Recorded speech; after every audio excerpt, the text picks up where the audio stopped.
Last வீடியோவில் ஒரு formula சொன்னேன்லப்பா எக்ஸ் ப்ளஸ் எக்ஸ் பை 4ன்னு. அது என்னன்னு யோசிச்சிங்களா? எதுக்காக யூஸ் பண்ணுவாங்கன்னு யோசிச்சிங்களா?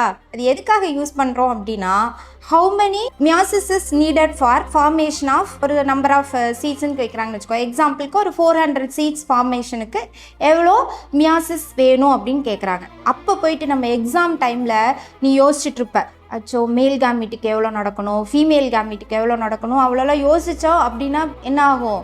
டைம் ஆயிரும். ஆனால் நம்மளுக்கு கிடைக்கிறதோ எவ்வளோ, ஒரு மினிமம் 30 செகண்ட்ஸ் தான் நம்ம ஒரு கொஸ்டின் அட்டன் பண்ணுறதுக்கு.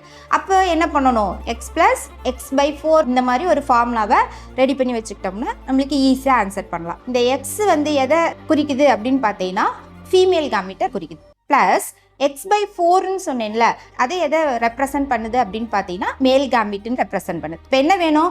ஒரு மேல் கேமிட்டுக்கு எவ்வளோ மியாசிஸ் நடக்கணும், ஃபீமேல் கேமிட்டுக்கு எவ்வளோ மியாசிஸ் நடக்கணும்னா தெரியும். அப்போ இந்த எக்ஸுங்கிறது என்னன்னா அந்த நம்பர் ஆஃப் சீட்ஸை அந்த எக்ஸில் போட்டுருவேன். அப்போ என்ன பண்ணுவேன்? ஃபஸ்ட்டு 400 ப்ளஸ் 400 by 4 அப்படின்னா என்ன வரும்? 100. இப்போ 400 ப்ளஸ் 100 எவ்வளோ? 500. ஒரு 400 சீட்ஸுக்கு நம்மளுக்கு எவ்வளோ மியாசிஸ் நடந்திருக்கணும்? 500 மியாசிஸ் நடந்திருக்கணும். ஸோ எப்படியெல்லாம் ஒரு கொஸ்டினை ஈஸியாக நம்ம அட்டன் பண்ணணும் அப்படின்னா இந்த மாதிரி அங்கங்கே நம்ம சில கொஸ்டின்ஸ்க்கு சில ஃபார்முலாஸ் அந்த மாதிரி ஃபார்மேட் பண்ணி வச்சுக்கணும். இந்த மாதிரி பயாலஜிலையும் நம்மளுக்கு என்ன இருக்குது?